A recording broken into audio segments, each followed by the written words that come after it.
दिन गौतम बुद्ध अपने शिष्यों के साथ एकदम शांत बैठे हुए थे। उन्हें इस प्रकार बैठे हुए देख शिष्य चिंतित हुए कि कहीं वह अस्वस्थ तो नहीं हैं। एक शिष्य ने उनसे पूछा कि आज वह मौन क्यों बैठे हैं, क्या शिष्यों से कोई गलती हो गई है। इसी बीच एक अन्य शिष्य ने पूछा कि क्या वह अस्वस्थ हैं, पर बुद्ध मौन रहे। तभी कुछ दूर खड़ा व्यक्ति जोर से चिल्लाया, आज मुझे सभा में बैठने की अनुमति क्यों नहीं दी गई है। बुद्ध आंखें बंद करके ध्यान मग्न हो गए। वह व्यक्ति फिर से चिल्लाया, मुझे प्रवेश की अनुमति क्यों नहीं मिली। इसी बीच एक उदार शिष्य ने उसका पक्ष लेते हुए कहा कि उसे सभा में आने की अनुमति प्रदान की जाए। बुद्ध ने आंखें खोलीं और बोले, नहीं, वह अछूत है, उसे आज्ञा नहीं दी जा सकती। यह सुनकर शिष्यों को बड़ा आश्चर्य हुआ। बुद्ध उनके मन का भाव समझ गए और बोले, हाँ, वह अछूत है। इस पर कई शिष्य बोले, हमारे आश्रम में जात पात का कोई भेद ही नहीं, फिर वह अछूत कैसे हो गया। तब बुद्ध ने समझाया, आज वह क्रोधित होकर आया है। क्रोध से जीवन की एकाग्रता भंग होती है। क्रोधी व्यक्ति प्राय मानसिक हिंसा कर बैठता है। इसलिए जब तक वह क्रोध में रहता है तब तक अछूत होता है। इसलिए उसे कुछ समय एकांत में खड़े रहना चाहिए। क्रोधित शिष्य भी बुद्ध की बातें सुन रहा था। पश्चाताप की अग्नि में तप कर वह समझ चुका था कि अहिंसा ही मनुष्य का महान कर्तव्य व परम धर्म है। वह बुद्ध के चरणों में गिर पड़ा और कभी क्रोध न करने का प्रण लिया। आशय यह है कि क्रोध के कारण व्यक्ति अनर्थ कर बैठता है और पश्चाताप उसे बाद में होता है, जिसका कोई लाभ नहीं मिलता। इसलिए हमें क्रोध नहीं करना चाहिए। असल मायने में क्रोधित व्यक्ति अछूत हो जाता है और उसे अकेला छोड़ देना चाहिए। क्रोध करने से तन, मन और धन तीनों की हानि होती है। क्रोध से ज्यादा हानिकारक कोई और वस्तु नहीं है। आज नेता कुछ वर्षों के लिए होते हैं, फिर नया चुनाव होता है, नया नेता राज करता है। उसी तरह एक देश में यह प्रथा थी कि हर साल में राजा बदल दिए जाते थे। जब राजा बदले जाते तब पुराने राजा के सभी कपड़े उतार लिए जाते और बदन पर एक चादर डाल दी जाती। फिर उसे नौका में बिठाकर उस पार घने जंगल में छोड़ दिया जाता था। वहाँ उस जंगल में कोई बस्ती नहीं रहती थी। बरसों से यह प्रथा चली आ रही थी। उस पार छोड़े गए मनुष्य बेचारे भूखे मर जाते। वहाँ न तो कोई रहने योग्य सामान था, न कोई खाने की चीज, सिर्फ घना जंगल था। यह बात सभी राजा जानते थे। साल भर के बाद यहाँ से चले जाना है, ऐसा सोच के कोई नेता कुछ करते कराते नहीं थे। एक बार एक आदमी को राजा के तौर पर चुन लिया गया। अब तक जितने राजा बने थे उनसे ये कुछ समझदार था। समझदार वह जो अपना अगला काम बना ले, जो भविष्य को देखे, वह समझदार। उसने अधिकार मिलते ही मंत्रियों और अन्य लोगों से पूछा कि हमारा कितने दिन का अधिकार है। उसे बताया गया कि 1 वर्ष का। उसने फिर पूछा कि साल भर में अधिकार की कोई सीमा है। उत्तर मिला, नहीं, कोई सीमा नहीं है। आप जो चाहे सो कर सकते हैं। 1 साल तक आपकी सारी बात पूरी की जाएगी, ज्यों की त्यों मान ली जाएगी। आप कुछ भी करें, किसी को बसाए, किसी को उजाड़े, आपका पूरा अधिकार है।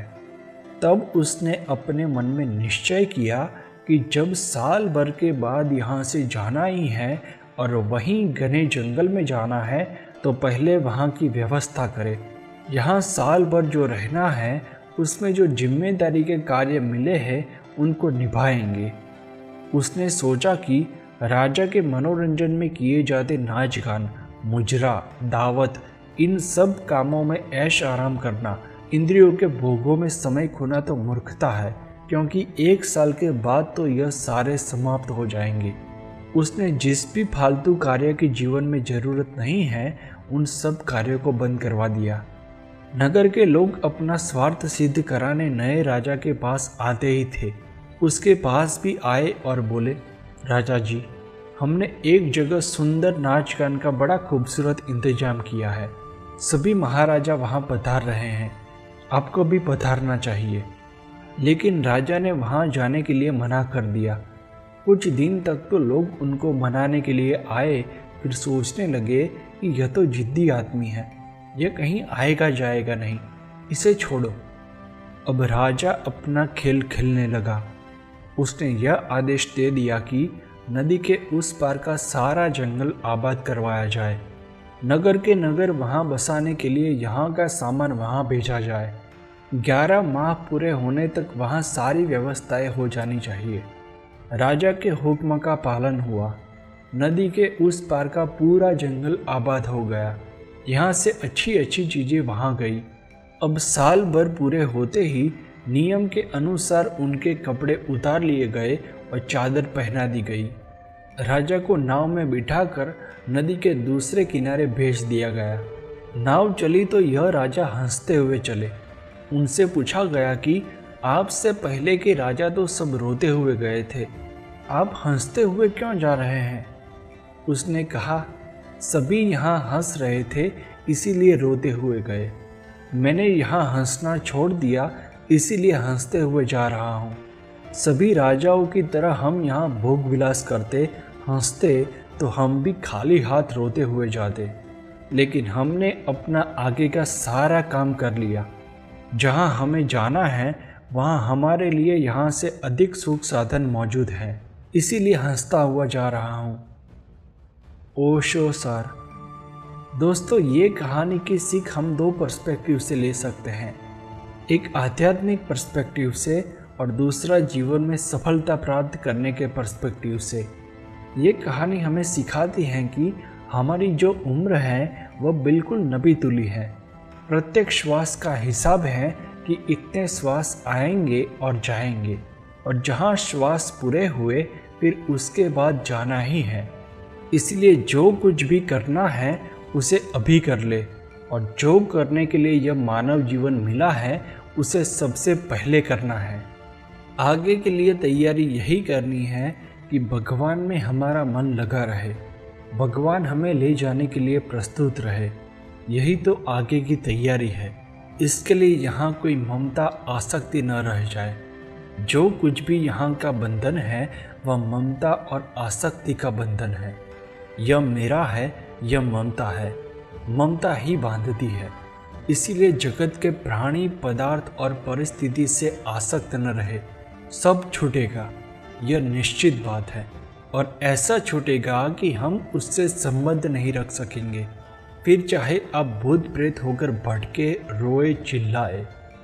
दूसरे पर्सपेक्टिव से देखें तो अगर हम अपना फ्यूचर सिक्योर चाहते हैं तो हमें जीवन में 18 से 24 साल की उम्र में ये 3 प्रश्नों का उत्तर एकदम क्लियर होना चाहिए। हमें क्या चाहिए, कहाँ जाना है और कैसे जाएंगे। ये 3 प्रश्नों का उत्तर उस राजा की तरह हमें टेंशन फ्री कर देंगे जब हम अपनी आधी जिंदगी जी चुके होंगे।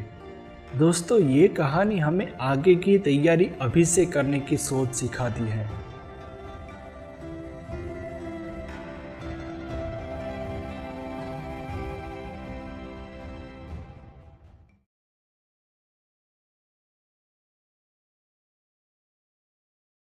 Thanks for watching. Please subscribe.